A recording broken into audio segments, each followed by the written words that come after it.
প্রস্তুতি নিলেও ওমরা পালন অনিশ্চিত হয়ে পড়েছে প্রায় 1 লাখ বাংলাদেশি। সৌদি আরব সরকার ওমরা ভিসা কমিয়ে দেওয়ায় এই অনিশ্চয়তা তৈরি হয়েছে। উড়োজাহাজের টিকিট, সৌদি আরবে বাড়ি বা হোটেল বুকিং দিয়েও নির্ধারিত সময় ভিসা না পাওয়ায় ওমরা পালন ইচ্ছুক ব্যক্তিদের পাশাপাশি এয়ারলাইন্সগুলোও সমস্যায় পড়ছে। হজ এজেন্সিগুলোর সংগঠন এবং ধর্ম মন্ত্রণালয় এই বিষয়ে ঢাকায় সৌদি দূতাবাসের সঙ্গে যোগাযোগ রক্ষা করলেও এখনও ইতিবাচক সাড়া মেলেনি। Hajj agency association of Bangladesh HAAB সূত্রে বলছে, সম্প্রতি সৌদি আরব উমরা ভিসায় কোটা ব্যবস্থার সিদ্ধান্ত নেওয়ায় এর প্রভাব বাংলাদেশি ওমরা যাত্রীদের উপরও পড়ছে। আগে 90 থেকে 100% ওমরা ভিসার আবেদন অনুমোদিত হলেও রমজান মাসের শুরুতেই এই হার নামে 8 থেকে 10%। রমজানের শেষ দিকে তা আরও কমে 2 থেকে 3% দাঁড়িয়েছে। হাব বলছে, ওমরা পালনে ইচ্ছুক 35 থেকে 40 হাজার বাংলাদেশির ভিসার জন্য উড়োজাহাজের টিকিট ও হোটেল বুকিং করেছেন। তাদের অনেকে পরিবারসহ ওমরা পালনের প্রস্তুতি নিয়েছেন, কিন্তু তারা নির্ধারিত সময় ভিসা পাননি। ভিসা না পাওয়ার বিষয়টি জেনে আরও অন্তত 55,000 ব্যক্তি ওমরা যাত্রার সিদ্ধান্ত থেকে সরে এসেছেন। অবশ্য তারা উড়োজাহাজের টিকিট বুকিং দেননি।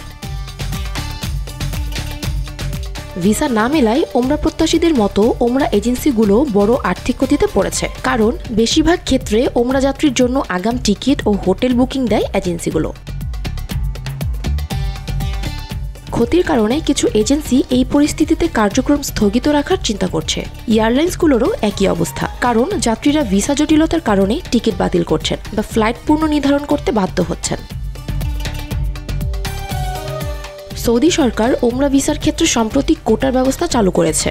এতে নির্দিষ্ট পরিমাণ ভিসা বরাদ্দ হচ্ছে, তবে এই সিদ্ধান্তের আনুষ্ঠানিক কোনো ব্যাখ্যা এখনও পাওয়া যায়নি।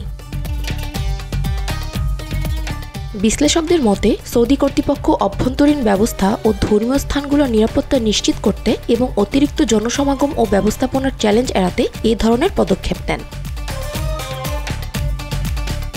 বেশ কয়েকটি ওমরা এজেন্সির অভিযোগ, ওমরা ভিসার কোটা ব্যবস্থায় বাংলাদেশিদের জন্য বরাদ্দ দেওয়া হয়েছে খুবই কম। ইতিমধ্যে প্যাকেজ বুকিং নেওয়া থাকলেও ভিসা না পাওয়ায় ওমরা যাত্রীদের যাত্রা অনিশ্চিত হয়ে পড়েছে। এ কারণে তারা আর্থিকভাবে মারাত্মক ক্ষতিগ্রস্ত হচ্ছে। সূত্র বলেছে, ধর্ম মন্ত্রণালয় এবং পররাষ্ট্র মন্ত্রণালয় ইতিমধ্যে ওমরা ভিসার বিষয়ে সৌদি কর্তৃপক্ষের সঙ্গে যোগাযোগ করেছে এবং সমস্যা সমাধানের চেষ্টা করেছে। ঢাকার সৌদি দূতাবাসকে চিঠিও দেওয়া হয়েছে। এদিকে ওমরা ভিসার খরচ বেড়ে দ্বিগুণ হয়েছে। সাধারণ সময় একটি ওমরা ভিসার খরচ ছিল 17 থেকে 18,000, কিন্তু বর্তমান সংকটের কারণে এক একটি ভিসার জন্য 30 থেকে 35,000 টাকা পর্যন্ত খরচ পড়ছে, তাও পাওয়া নিশ্চিত নয়। প্রতি 10 জন আবেদনকারীর মধ্যে বড়জোর 1 জন ভিসা পাচ্ছেন। ধর্ম মন্ত্রণালয় জানিয়েছেন, টিকিট সংগ্রহকারী কোনো ওমরা যাত্রী ভিসা না পাওয়ার কারণে সৌদি আরব যেতে না পারলে তাকে বিধি মোতাবেক টাকা ফেরত দিচ্ছে বিমান বাংলাদেশ এয়ারলাইন্স। সাউদিয়া সহ অন্যান্য এয়ারলাইন্সকেও একইভাবে ভিসা জটিলতায় ওমরা পালনে যেতে না পারা যাত্রীদের টিকিটের টাকা ফেরত দিতে অনুরোধ করা হয়েছে। Bangla affairs news desk.